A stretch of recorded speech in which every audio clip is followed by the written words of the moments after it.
عنوان یه مرد ما توی دنیایی که مرد سالارانه بهش میگیم یا پر از تبعیض جنسیتیه، ما باید چیکار کنیم؟ چه کاری از ما برمیاد؟ سلام، من سایه هستم. اینجا چنل با من مطالعه کنه، چنلی که در حالت عادی کتاب معرفی و نقد و بررسی میکنم، ولی در این ویدیو من امروز نمیخوام کتاب نقد و بررسی کنم. یه سری از دوستان پرسنده وقتی ویدیوهای منو دیده بودن بهم میگفتن که این چه حرفاییه که زدی، ما بهمون خیلی ظلم میشه، چرا از ظلم و تبعیض به مردها نمیگی. یه سری از دوستانم ازم پرسیدن که آقا به عنوان یک مرد من چیکار کنم که اون عاملیت زنان زیر سوال نره و یه کاری هم انجام داده باشم. به همین دلیل بود گفتم این ویدیو رو ضبط کنم، با اینکه الزاما ربط مستقیم به کتاب و کتابخونی نداره. یه سری هم ویدیوهای این خانم برای من فرستادن که اتفاقا من خودم خیلی ویدیوهاش دنبال میکنم، خیلی ازش خوشم میاد و گفتن که تو یه فمینیست گوگلی قابل قبولی، ولی اون یه فمینیست افراطیه، خوبه که مثل اون رفتار نمی‌کنی یا کاش که اون مثل تو رفتار می‌کرد. من یه ذره تعجب کردم و گفتم که این موضوع هم توی این ویدیو بهش بپردازم. با توجه به بازخوردهایی که من دیدم و بحثایی که شنیدم و مثال هم براتون میزنم، متوجه شدم که بخوایم خیلی سطحی به ماجرا نگاه کنیم، ما دو دسته مرد داریم توی مملکت. یه دسته مردانی رو داریم که اینا یه طیفن. تو اون دسته اول مردانی داریم که بالاخره پذیرفتن که اوکی یه تبعیض‌هایی وجود داره، یه شرایطی وجود داره، ما خودمون سعی می‌کنیم که یکی از این تبعیض‌ها و ستم‌ها نباشیم، اما حالا چی؟ از الان به بعد باید چی کار کنیم؟ یا یه سری مطالبات هم ما داریم، یه سری رنج‌ها هم ما می‌کشیم، الان اینو چجوری باید مطرحش کنیم؟ براش باید چی کار کنیم؟ که این خوبه. من با این گروه هیچ مشکلی ندارم. محتوای معرفی و نقد کتاب و صحبت‌های گروهی من برای این گروهه. گروه دوم گروهی هم که باز هم یک طیفن، حداقل از نظر سنی، عقیدتی و جایگاه اجتماعی. ولی این طیف گروهی هستن که نمیخوان ببینن، نمیخوان اصلاح بشن، نمیخوان بشنون، فقط میخوان ما از آزادی و از برابری اون بخشش میخوان که به نفع ما، بقیهش به ما مربوط نمیشه. نمیخوان جایگاه قدرت خودشون رو از دست بدن، همدلی نشون نمیدن. این گروه یه سری دوستان برگریست‌ها و فراگیر هستن که خیلی دارن سعی میکنن که ناز این گروه رو به زبان‌های مختلف بخرن، حتی یه جاهایی جنبش رو، جریان رو، مطالبات رو تغییر جهت بدن یه جوری که این گروه پسند باشه، گروه دست دو پسند باشه، که شاید اینها هم به راه راست هدایت بشن که نمیشن. که من نمیام وقتم برای این دسته هدر بدم، که اتفاقا کامنتاشون رو توی پیج من هم حتی میتونید ببینید. بهترین جواب برای این دسته رو همین دوست عزیزی که اینجا پیجش رو میذارم، چنلش رو هم تگ میکنم، محتوای ایشون مناسب این قشره. اون قشری که زبون خوش، دعوت به همدلی، دعوت به همراهی روشون اثر نمیذاره و ما باید از خودمون، از مطالباتمون بزنیم و همه چیزا یه جوری تغییر جهت بدیم که بازم این عزیزان مرکز جهان باشن، که من کاملا با این جریان مخالفم. به نظر من نباید وقتمون رو برای صحبت و گفتگو و ارتباط با این گروه هدر بدیم. من نمیام محتوامو برای این گروه بسازم. نادیا تو فمینیست سریعتر میاد جواب این گروه رو میده با زبونی که مناسب خودشونه، با زبون خودشون میاد جواب خودشون رو میده. پس بیاین ما دو نفر رو با هم دیگه مقایسه نکنیم. دمتون گرم، خیلی ممنون میشم. حالا برگردیم سر دسته اول.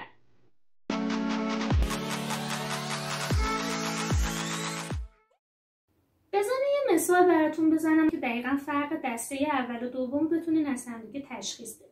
اون دوستم میگفتش که من پسریم که خوب همجنسگرام و بعد از این همه سال خودم قایم کردن دارم شروع میکنم خود واقعی رو ابراز کردن.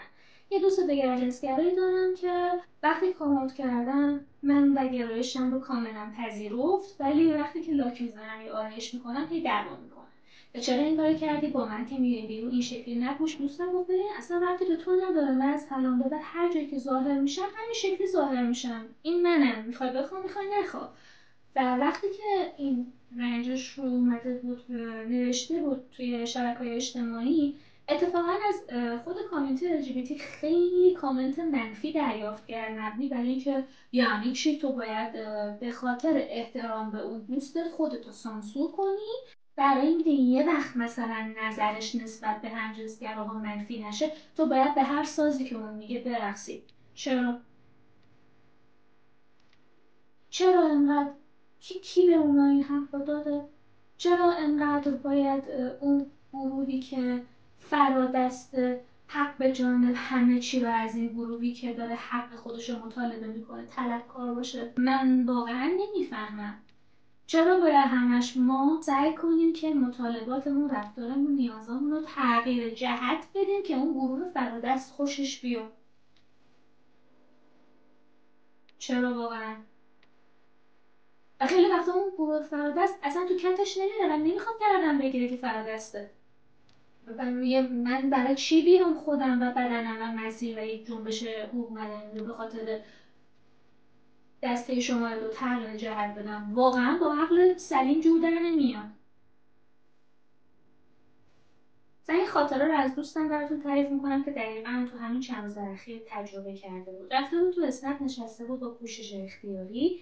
اسنپ داشت اینو به مقصد میرسوند که باش گفت که خانم میشه اینجا یکم رعایت کنیم، مأمور ایستاده و من وضع مالیم بده نمیتونم بزنم ماشینم توقیف بشه، ما رو از این خوردن انداز. دوست من دلش سوخته بود و یه دفعه اینو کشیده بود رو سرش تا اون منطقه رو رد بشن و بعد دوباره پوششش رو برداشت، همراهی کرده بود، همدلی کرده بود تا اینکه اون راننده برگشت گفت آره دیگه خیلی بده که گیر میدن، حالا با شما کاری ندارم، مهم اینه که ماشین ما توقیف میشه.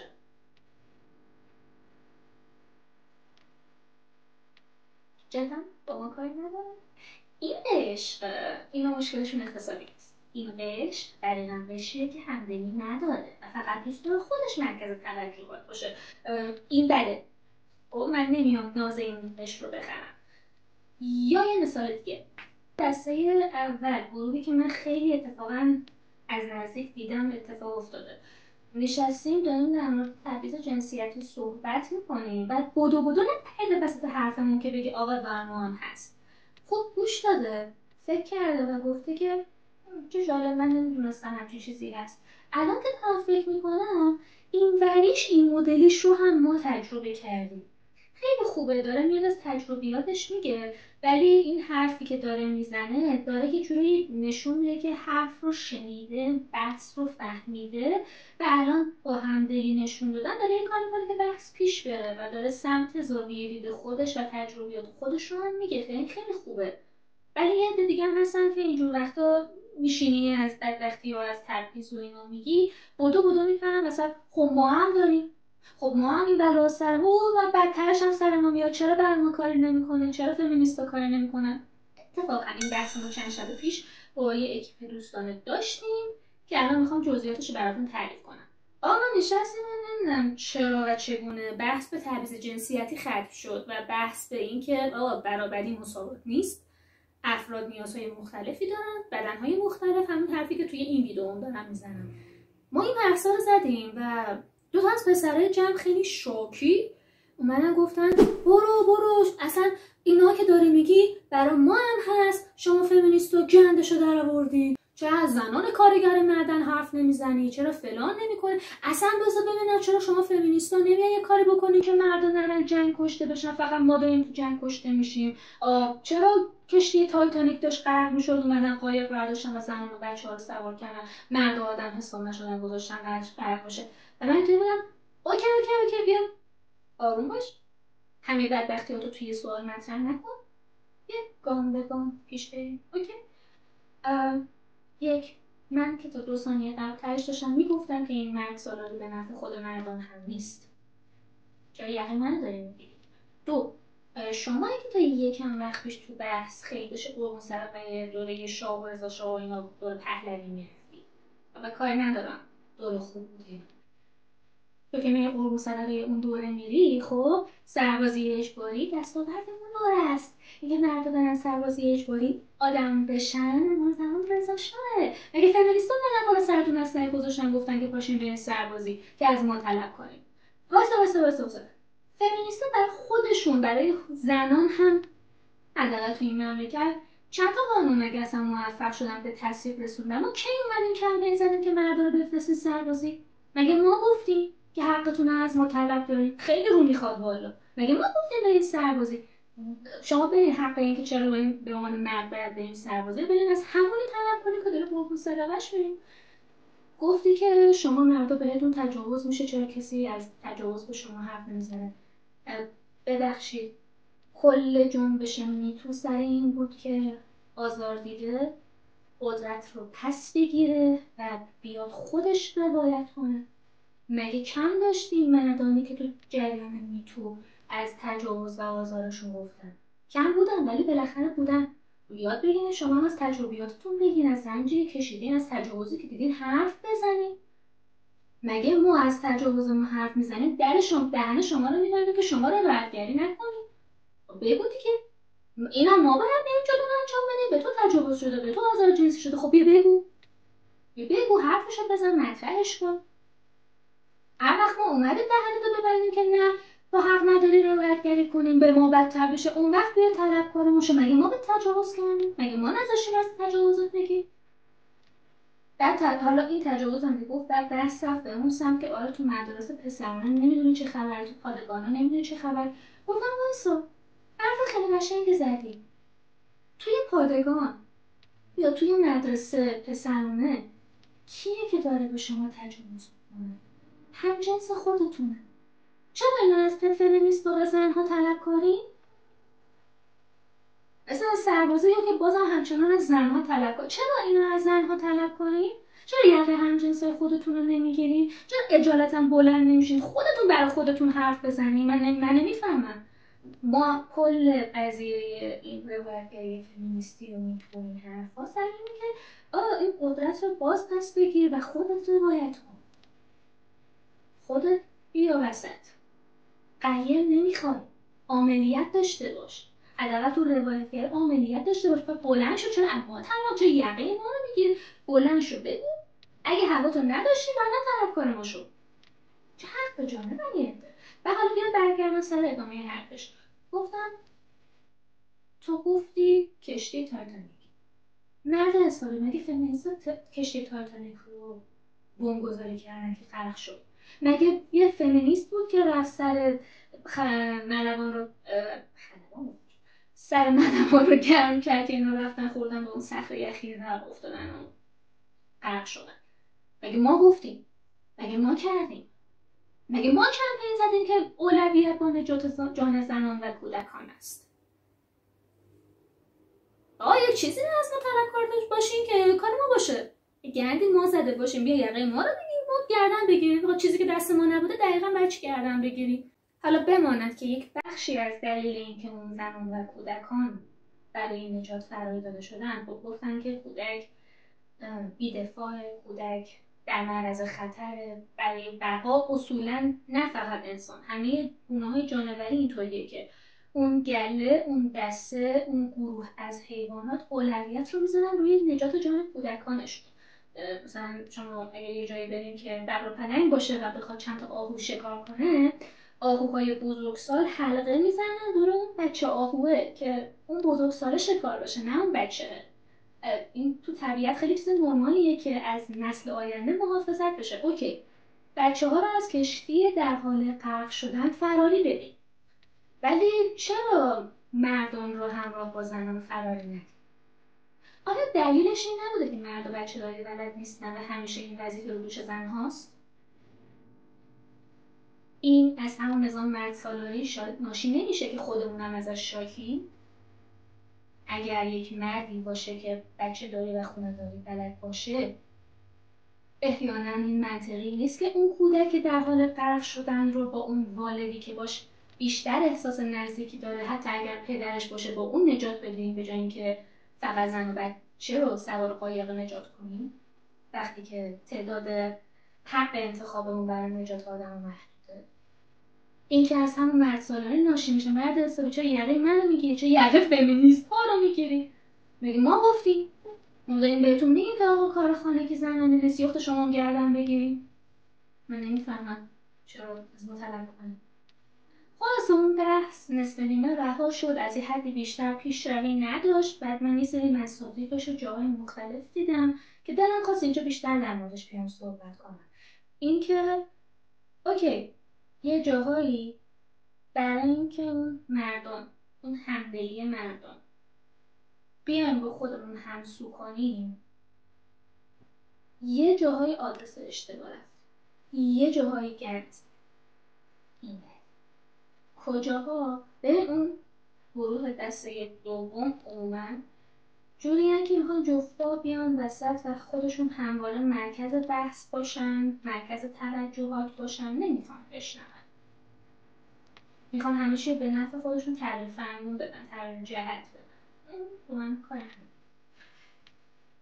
اما یه اکتیویستایی هم داریم که برای اینکه ناز این گروه رو بخرن افتادن دقیقا تو همین سیکل معیوب.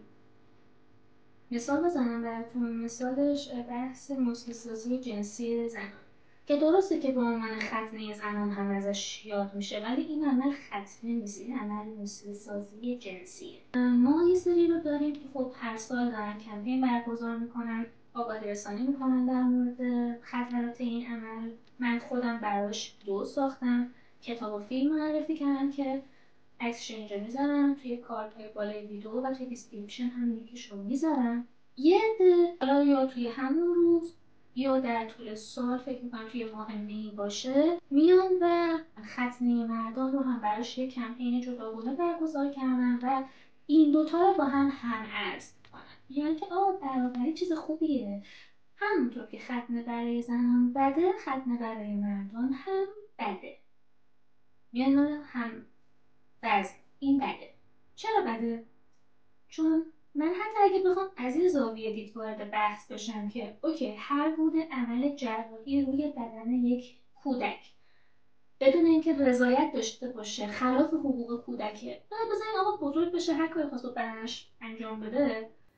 حتی اگه از این در بخوایم وارد بحث بشیم و بگیم ختنه برای آقایون بده، که حالا یه سری اختلاف نظر پزشکی در موردش وجود هست، ولی میگم بیا فرض بر این بذاریم که من از دیدگاه نظر منفی وارد میشم، باز هم شما دارید قطع عضو رو با یه برداشتن پوست هم وزن میدونید.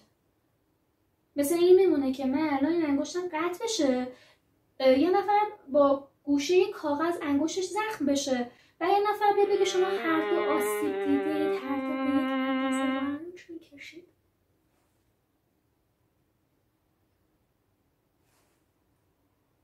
چرا واقعا؟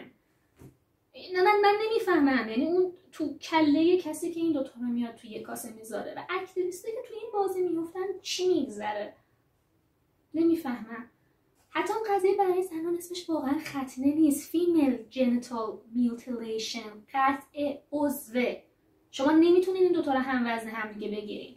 اوکی میایم یه کمپین میزنی که هر گونه عمل جراحی، هر گونه دستکاری بدن تا زیر 18 سال بدون رضایت کودک نقض حقوق بشر، اوکی، ولی بازم این نمیتونه هم وزن کنه هم داستان کنه این دوتا رو. منتها یه عده میان میگن اوکی همونطور که ختنه مردان یه سری عوارضی داره، ختنه زنان هم یه سری عوارضی داره، این دوتا هم وزنن. آقایون حالا که یاد خاطرات دامن پوشیدن و در کودکیتون افتادین و خیلی تروماتایز شدین و اینا، یاد اون خاطره تلخ کودکی بیفتید، حالا بیاین نسبت به ختنه زنان همدلی نشون بدین. این اصلا از بیخ مشکل داره، اصلا از بیخ مشکل داره. اون تراما، اون زخم، اون بحران، اون مشکل باید از یه زاویه جداگانه و متفاوت بهش پرداخته بشه. اینجا مساوات برقرار کردن داره به ضرر زنها عمل میکنه. من توی ویدئوی قبلیم خیلی مفصل توضیح دادم که برابری مساوات نیست. یا یه مثال دیگهش بحث پریوده. حالا در این زمینه من یه ویدئوی ریاکت دارم میسازم، اونجا خیلی بیشتر توضیح میدم، ولی این مسئله خیلی روی مخ منه که چطور یه اون بحث سندروم کجخلقی آقایون رو با پریود توی خانم‌ها یکی میکنن، هم وزن میکنن. در مورد اینکه اصلا پریود چیه، PMS چیه، PMDD چیه، من یه ویدئوی جداگونه ساختم با معرفی کتاب، عکسش اینه، کاردش این بالاست، لینکش هم توی دیسکریپشن اگه مایل بودین بدونید. در مورد آقایون ما یک نوسانات تستوسترون در طول زندگیشون در طول روزهای سال داریم که عکسش اینجوریه. چرخه نیست، سایکل نیست، دوره نیست که بهش بگیم پریود. نوسانات هورمونی در طول یک ساله که این نوسانات از نظر چرخه هورمونی هیچ ربطی به سایکل یا چرخه قاعدگی یا همون پریود در زنان نداره. دو تا پدیده 100% مجزا و جداگونه است.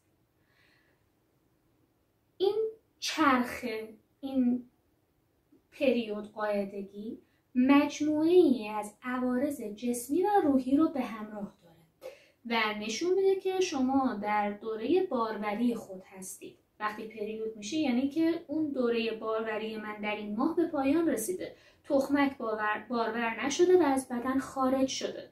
در صورتی که این بالا پایین شدن تستوسترون بیشتر از اینکه تاثیرات جسمانی داشته باشه تاثیرات روانی داره، تاثیراتی روی خلق و خو، نوسانات خلق و خو داره. در آقایون ما به سلامت روان آقایون خیلی کم اهمیت داده میشه و این هم از دستاوردهای نظام مردسالارانه است. نظام مردسالارانه حق هیچ گونه ابراز احساسات آدموار به مردان نمیده. تنها راهی که براشون باقی میذاره اعمال خشونته. برای همین مردها در طول زندگیشون هیجاناتشون یا به شکل خشونت فوران میکنه یا هی در درون خودشون سرکوب میشه. ناراحتن، باید سرکوب کنن، نباید بروز بدن، نباید گریه کنن و اینا دقیقاً ویژگی‌های نظام مردسالاریه که میگه این کارا رو بکنید تا مرد واقعی باشه. مرد که گریه نمیکنه.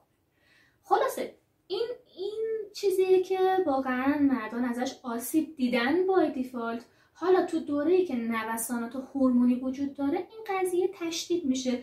اوکی، مردان در این دوره زمانی به داروی خاص یا به مشاوره، تراپی و اینجور خدمات احتیاج دارن و اطرافیان باید درکشون کنن. اوکی، این یه چیز کاملا انسانیه.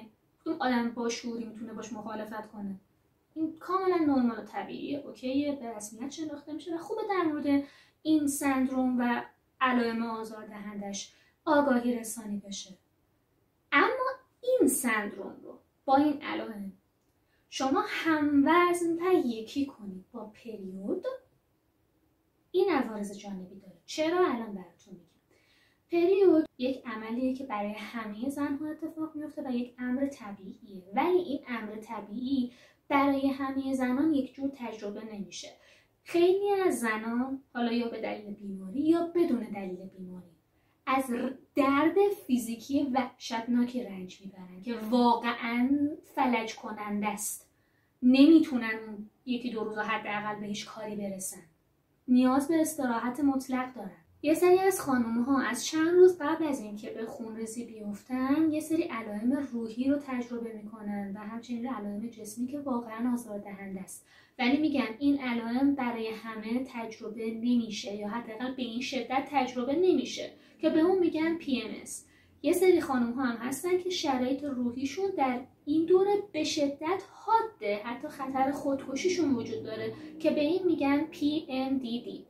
وقتی که ما میایم پریود زنان ها با این همه آرزوی جسمانی و روحی که تازه همه تجربه نمی‌کنن تقلیل میدیم به کج خلقی توی آقایون و میگیم این دوتا هم وزنن، داریم به اون کلیشه جنسیتی دامن میزنیم که همه زنها قبل از پریودشون سگ میشن، بی‌اعصاب میشن، در صورتی که همه زنها PMS و PMDD رو تجربه نمیکنن.